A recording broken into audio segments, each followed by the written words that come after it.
colapso da ponte de Seongsu. A ponte Seongsu, localizada sobre o rio Han, liga dois distritos sul-coreanos e é uma das rotas mais populares de Seul. Mas a estrutura de 1.160 metros foi atingida por um desastre na manhã do dia 21 de outubro de 1994.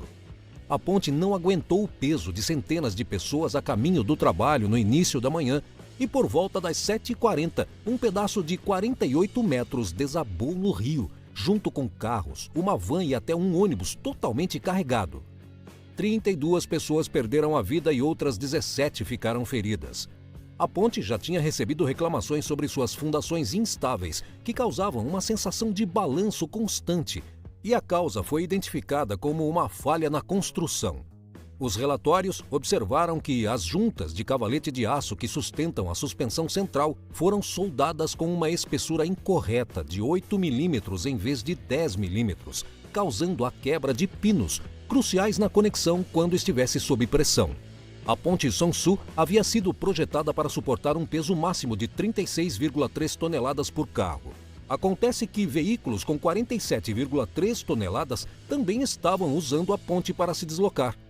Esses fatores combinados custaram ao Conselho de Estado 185 mil dólares em indenizações às vítimas, além de uma reconstrução completa que custou o equivalente a 2 milhões a mais, tornando este erro bastante caro. Arranha-céus mortais. Na primavera de 2014, Londres recebeu um novo e ambicioso arranha-céu em seu distrito financeiro. O edifício reflexivo de 160 metros de altura ficou conhecido como Walkie Talkie, devido ao seu design ousado. Mas essa torre ousada escondia um segredo sinistro. Quando o verão chegou, os cidadãos de Londres começaram a reclamar que a superfície côncava e espelhada do prédio estava emitindo raios de sol fortíssimos em determinados pontos do dia, elevando a temperatura de alguns lugares a impressionantes 70 graus centígrados. O feixe de luz altamente concentrado foi capaz de derreter ladrilhos e chegou a incendiar o carpete de uma barbearia, além de derreter um Jaguar XJ de um empresário local, e um jornalista chegou até mesmo a fritar um ovo com os raios refletidos do prédio. Após os incidentes, o edifício teve que ser repensado e tiveram que acoplar um tipo de guarda-sol gigante entre o 3º e o 34º andares do prédio, numa reforma que durou 6 meses e custou mais de 12 milhões de dólares. O que não é tanto se formos considerar que o edifício havia custado mais de 250 milhões de dólares para ser construído. Ironicamente, o arquiteto desse projeto, Rafael Vignoli, projetou o Vdara Hotel em Las Vegas, que sofreu um problema semelhante, recebendo o apelido de Raio da Morte, em referência aos raios de sol refletidos. Vignoli confessou que sabia que isso iria acontecer, mas que não tinha as ferramentas para analisar o quão ruim seria. Alguém precisa dizer a esse cara para parar de projetar armas de luz em vez de prédios. Lotus Riverside. O complexo residencial de Lotus em Xangai foi um projeto ambicioso que terminou em completo desastre devido a um simples erro. O complexo residencial era composto por 11 novos prédios, mas por volta das 5 horas da manhã de 27 de junho de 2009, um dos prédios de 13 andares perdeu a sustentação do solo e desabou por completo. Por sorte, o edifício não acertou nenhum edifício ao redor, o que causaria um efeito dominó bizarro.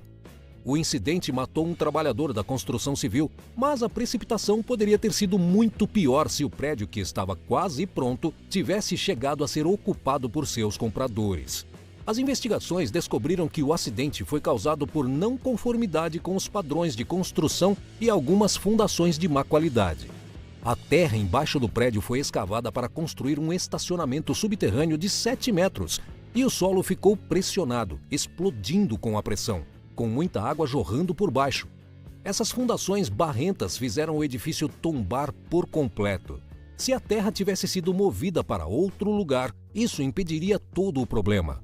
A queda do prédio fez com que vários investidores do projeto pedissem estorno do investimento e a empresa sofreu perdas econômicas totais de até 30 milhões de dólares, incluindo custos de construção e compensação para os possíveis proprietários dos apartamentos de 2.100 dólares por metro quadrado. Lago Penieur. Em 1980, uma perfuração de solo encomendada pela empresa petroleira Texaco desencadeou uma série cataclísmica de eventos que transformaram um lago de 3,3 metros de profundidade em Louisiana, o Lago Penieur, em um lago de água salgada de quase 400 metros de profundidade.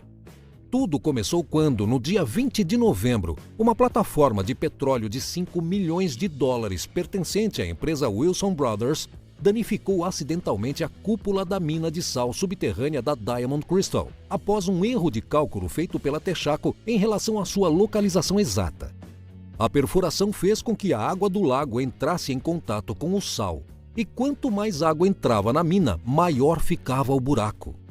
O buraco começou a sugar a plataforma de perfuração, 11 barcos, um rebocador, 65 acres de terreno e até uma pequena ilha que ficava no centro do lago. Com o incidente, a Texaco teve que pagar 32 milhões de dólares à mina de sal Diamond Crystal e 12,8 milhões a uma entidade ambiental, o que equivale a 140 milhões de dólares hoje em dia. Os erros de cálculo da Texaco naquela época fizeram do Lago Penieur o lago artificial mais caro da história. Felizmente, não houve vítimas fatais. Baltic Ace. Erros catastróficos podem acontecer em qualquer lugar.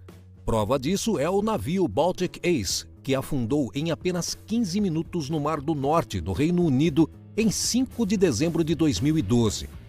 O navio de 23.500 toneladas sumiu dos radares a 65 quilômetros da costa holandesa depois de colidir com o navio Corvus J, matando 11 de seus 24 tripulantes e afundando mais de 1.400 carros Mitsubishi novos que estavam sendo transportados do Japão e Tóquio para a Rússia. Os destroços chegaram a quase 30 metros de profundidade em uma das rotas de navegação mais movimentadas do mundo, impedindo uma passagem segura para o tráfego marítimo e arriscando a liberação de substâncias perigosas no meio ambiente. Em março de 2014, uma empresa foi contratada para remover a embarcação naufragada. A operação contou com mais de 18 navios e 150 pessoas. Mas só em abril de 2015 o enorme navio foi cortado em 8 partes e finalmente trazido à superfície. A polícia holandesa não conseguiu investigar o acidente em si, pois ocorreu fora do seu território, mas a conclusão é que tudo não se passou de uma falha humana, pois nenhum dos navios seguiu os regulamentos de colisão. Só a operação de resgate custou 67 milhões de euros, o equivalente a 75 milhões de dólares hoje em dia. Isso sem contar o custo de reparo do Corvus J, além da carga que eles estavam carregando.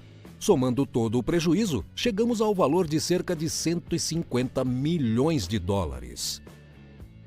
Perda da sonda espacial.